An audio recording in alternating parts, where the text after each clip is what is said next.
L'ovogénèse. L'ovogénèse correspond à la fabrication des gamètes féminins dans l'ovaire, c'est-à-dire la gonade féminine. Tout d'abord, faisons un petit rappel sur l'anatomie de l'appareil génital féminin. Cet appareil génital féminin est donc composé de deux ovaires, l'ovaire droit et l'ovaire gauche, qui sont donc les gonades car ils produisent les gamètes. Ces ovaires sont surmontés du pavillon, puis des deux trompes, les trompes qui vont communiquer avec l'utérus. L'utérus est formé de trois parties, la cavité interne qui va recevoir éventuellement le futur zygote, le futur embryon, l'endomètre, puis un muscle qui s'appelle le myomètre. C'est ce muscle qui, au moment de la contraction, permettra l'accouchement du bébé. En bas de l'utérus se trouve le col de l'utérus, puis le vagin, qui est l'organe d'accouplement et qui est adapté anatomiquement au pénis. Enfin, il y a la partie externe de l'appareil génital féminin, formée ici donc de la vulve, avec les petites et les grandes lèvres, et également le clitoris. Nous retrouvons ici donc certains éléments de cet appareil génital féminin, avec l'ovaire qui est attaché par des ligaments à la fois au niveau de l'utérus et au niveau des trompes. Nous retrouvons ici le pavillon. Le pavillon aura la fonction de récupérer le gamète au moment de l'ovulation, c'est-à-dire de l'expulsion de ce gamète par l'ovaire. Ce gamète va ensuite évoluer dans la trompe. C'est dans cette première partie ici que pourra se faire la fécondation avec le spermatozoïde. La trompe va ensuite déboucher dans la cavité utérine. Nous retrouvons l'endomètre.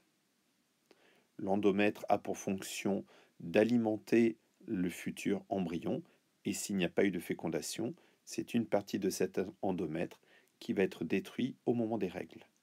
Puis nous avons ici le muscle utérin ou myomètre. Plus en détail, voici donc l'ovaire et la trompe utérine. Comme nous le verrons dans une prochaine vidéo, l'ovaire a un cycle composé de 28 jours en moyenne, avec au 14e jour l'ovulation, c'est-à-dire l'expulsion du gamète de l'ovaire. Ce gamète va être récupéré par le pavillon, puis évoluer donc dans la trompe. Mais regardons ce qu'il va se passer donc au niveau de ces 28 jours. Premièrement, nous avons les 14 premiers jours avec l'évolution ici d'une structure qu'on va appeler le follicule qui possède donc le gamète. C'est ce gamète qui va évoluer et donc on va parler d'ovogénèse. On aura une évolution de ce follicule avec un tout petit follicule, puis un follicule mature qui va expulser l'ovule dans la trompe. Et l'ensemble de ce follicule, moins le gamète et moins quelques cellules folliculaires, va ensuite nous donner le corps jaune qui va également évoluer pendant 14 jours. Au niveau de ces deux structures, nous le verrons, il existe des hormones ovariennes. Nous avons par exemple les œstrogènes dans la première partie du cycle, puis nous aurons la progestérone fabriquée par le corps jaune. L'ovogénèse peut être décomposée en plusieurs phases. Nous avons tout d'abord la phase embryonnaire, car tout va commencer au moment où la jeune femme va être un embryon dans le ventre de sa maman. C'est là que va commencer cette ovogénèse. Deuxième étape extrêmement importante, la puberté, car c'est là que va reprendre l'ovogénèse, comme nous le verrons un petit peu après. Et cette ovogénèse se terminera définitivement au moment de la ménopause.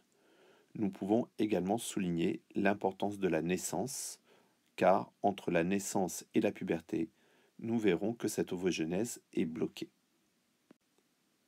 Vers le 3e mois de cette phase embryonnaire, nous avons tout d'abord des mitoses. À partir de cellules germinales de l'ovaire, plusieurs mitoses vont se développer et donc nous aurons des millions de ce qu'on appelle des ovogonies. Ces ovogonies sont diploïdes et vont ensuite commencer leur première méiose pour obtenir l'ovocyte 1, l'ovocyte de premier ordre. Cet ovocyte de premier ordre est bloqué en prophase 1, donc nous avons ici une cellule également diploïde qui possède premièrement des chromosomes doubles, mais les paires de chromosomes, les deux chromosomes homologues sont réunis. Nous parlons également donc de tétrade. Cet ovocyte de premier ordre va être bloqué. Nous verrons dans la prochaine diapositive qu'on va avoir ici une forte dégénérescence de ces ovogonies et des ovocytes de premier ordre, c'est-à-dire qu'il y aura une destruction d'une grande partie de ces futurs gamètes. Puis, au moment de la puberté, on aura une reprise de la méiose. À chaque cycle, plusieurs follicules vont être mobilisés, mais un seul va continuer sa méiose et passer en méiose 2. Au moment de cette méiose 2, le gamète va être bloqué cette fois-ci en métaphase 2. Donc nous aurons ici une cellule diploïde avec des chromosomes doubles. À noter que la plaque équatoriale n'est pas au milieu. Donc au moment de la télophase 1, nous aurons une séparation inégale en deux cellules, une grande cellule que nous appellerons ovocyte 2, qui va contenir une grande quantité de cytoplasme et de réserve, et une toute petite cellule, elle également haploïde, qu'on appellera le premier globule polaire. S'il n'y a pas de fécondation, l'ovocyte 2 va être détruit au moment des règles. Par contre, s'il y a une fécondation dans la trompe utérine, dans la trompe de Fallope, c'est-à-dire que si le spermatozoïde rentre en contact avec cet ovocyte 2, alors la méiose 2 va se terminer. Nous aurons alors une cellule qui aura deux noyaux. Chaque noyau, c'est-à-dire le noyau de l'ovocyte et le noyau du spermatozoïde, seront des noyaux haploïdes. Nous aurons donc tout d'abord une cellule qui va posséder deux noyaux haploïdes avant la fusion de ces deux noyaux pour donner un ovule fécondé, appelé également œuf ou zygote. Cette méiose 2 au moment de la télophase 2 est du même principe que la télophase 1, elle est inégale, le plan équatorial n'est pas au milieu, et nous aurons donc également ici un second globule polaire. Cela nous explique qu'en fin de compte, nous avons bien 4 cellules haploïdes obtenues avec la méiose féminine, mais sur ces 4 cellules haploïdes, une seule va devenir éventuellement un ovule. Nous avons ensuite un second globule polaire, un premier globule polaire qui aurait pu lui aussi se diviser en deux, ce qui nous aurait donné 1, 2, 3, 4 cellules haploïdes. Mais encore une fois, toute la chance est donnée à un seul de ces gamètes. Comme nous venons de le voir, au moment de la phase embryonnaire, nous avions donc des multiplications par mitose, ce qui a permis, à peu près au niveau de la 10e semaine, d'avoir 5, 6, 7 millions d'ovogonies, puis vers la 12e semaine, nous aurons des pertes, une dégénérescence, pour n'avoir en fin de compte qu'environ 4 millions d'ovogonies. Cette dégénérescence va continuer jusqu'à la naissance, ou alors il ne restera plus que 1 million d'ovocytes 1 qui seront bloqués en prophase 1. Entre cette naissance et la puberté, nous avons une période ici de repos, donc environ 11, 12, 13 ans jusqu'à la puberté. Puis nous aurons alors évolution de cet ovocyte 1 qui à chaque cycle va commencer sa méiose 2. S'il y a fécondation, cette méiose 2 se terminera. S'il n'y a pas de fécondation, cette méiose 2 s'arrêtera au stade ovocyte 2. En fait, au moment de la puberté, il ne reste que 400 000 ovocytes 1. Sur ces 400 000 ovocytes 1, à chaque période menstruelle, à chaque cycle ovarien, 1000 ovocytes 1 vont être stimulés par les hormones. Sur ces 1000 ovocytes 1, un seul restera et deviendra éventuellement un futur ovule. Donc un seul de ces ovocytes 1 deviendra un ovocyte 2. Faisons un petit calcul. Nous avons donc 400 000 ovocytes 1 au moment de la puberté. À chaque cycle, 1000 ovocytes 1 sont stimulés. Un seul va arriver à maturité, ce qui nous fera environ 400 cycles.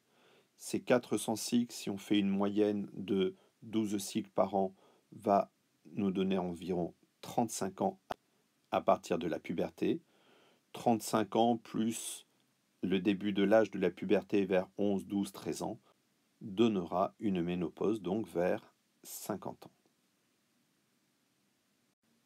Reprenons cette ovogénèse en nous intéressant cette fois-ci à la quantité d'ADN, au nombre de chromosomes, à la forme de ces chromosomes et à savoir si les cellules sont donc diploïdes ou haploïdes. Au moment de la mitose, c'est-à-dire au stade ovogonie, les cellules sont diploïdes. Chez la femme, nous avons donc 2N égale 46 chromosomes. Ces chromosomes sont doubles. Et donc, dans les étapes de prophase, métaphase, anaphase, suite à la réplication qui s'est faite durant la phase S de l'interphase, nous avons une quantité double d'ADN, même si cette quantité va être diminuée par 2 au moment de l'anaphase.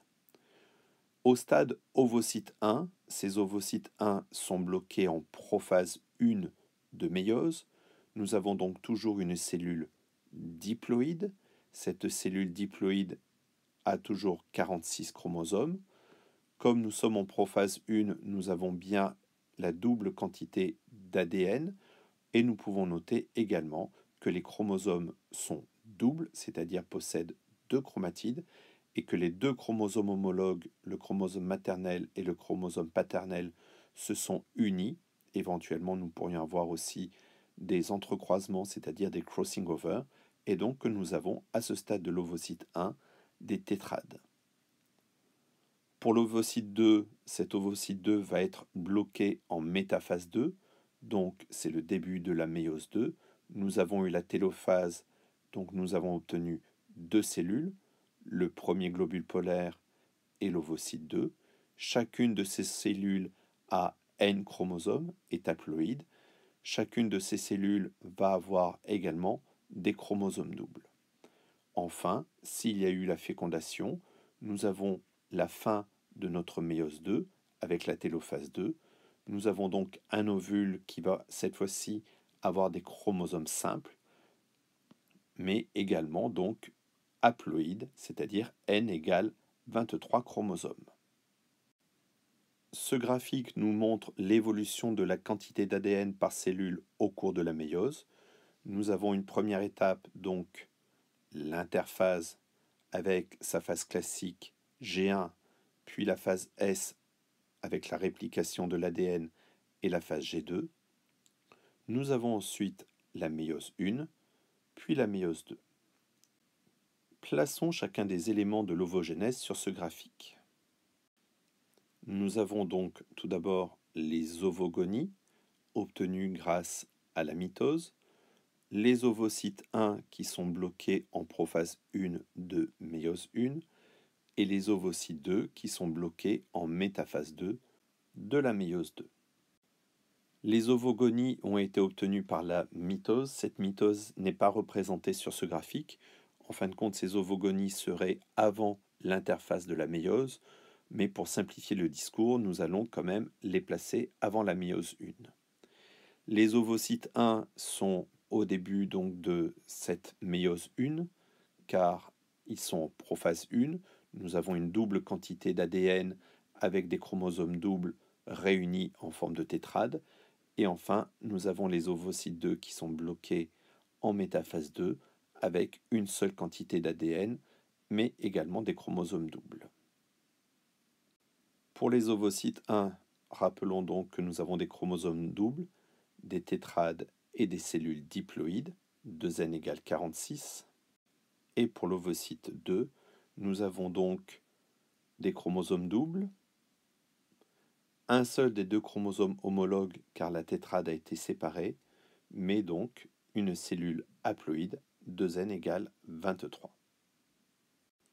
L'ovogenèse se déroule donc dans l'ovaire avec, nous l'avons vu tout à l'heure, une première étape jusqu'au moment de l'ovulation, puis une seconde étape à partir de l'ovulation avec la présence du corps jaune. En fait, le gamète n'est pas seul. Le gamète est entouré de cellules qu'on appelle les cellules folliculaires. L'ensemble de ces cellules folliculaires avec le gamète nous donne une structure que nous appelons follicule. Nous voyons donc sur ce schéma l'évolution du follicule. C'est pour ça que nous pouvons également parler de folliculogenèse, c'est-à-dire l'évolution de cette structure.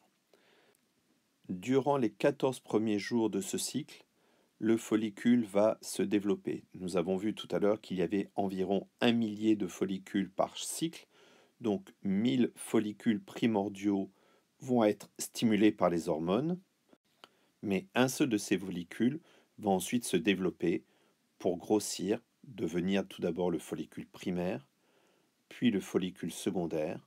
Nous voyons une petite cavité blanche ici se former. Le follicule grossit encore. Il devient le follicule mature qu'on appelle également le follicule de De Graaf.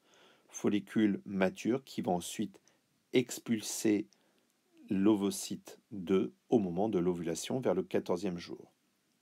Cet ovocyte 2 va avoir avec lui quelques cellules folliculaires, mais la majeure partie des cellules folliculaires vont rester dans l'ovaire pour se transformer en une nouvelle structure, le corps jaune. À partir de là, nous avons deux possibilités. Soit il n'y a pas eu de fécondation et alors le corps jaune va ensuite diminuer puis disparaître. Au prochain cycle, nous allons reprendre 1000 follicules et un seul va reprendre son cycle. Ou alors, il y a eu fécondation et le corps jaune va rester, car en fin de compte, le corps jaune est une structure extrêmement importante qui va fabriquer la progestérone, qui va avoir plusieurs fonctions, notamment celle d'empêcher les contractions du muscle utérin, soit du myomètre. Sur cette dernière diapositive, nous avons donc les deux systèmes, l'ovogénèse, avec donc le développement du gamète en partant de l'ovogonie jusqu'à l'ovocyte 2, et le développement du follicule, la folliculogénèse, avec donc ici les petits follicules, les follicules primordiaux qui correspondent aux ovogonies et aux ovocytes 1, puis l'évolution de ce follicule pour devenir petit à petit un follicule mature qui va donc permettre l'expulsion de l'ovocyte 2 au moment de l'ovulation. Pour résumer, rappelons donc tout d'abord que tout commence au moment du stade embryonnaire à partir de la 15e semaine du développement embryonnaire dans l'utérus de la maman, qu'au moment de ce développement embryonnaire jusqu'à la naissance, nous aurons une forte dégénérescence des follicules et également donc des ovogonies pour avoir environ 1 million d'ovocytes 1 à la naissance.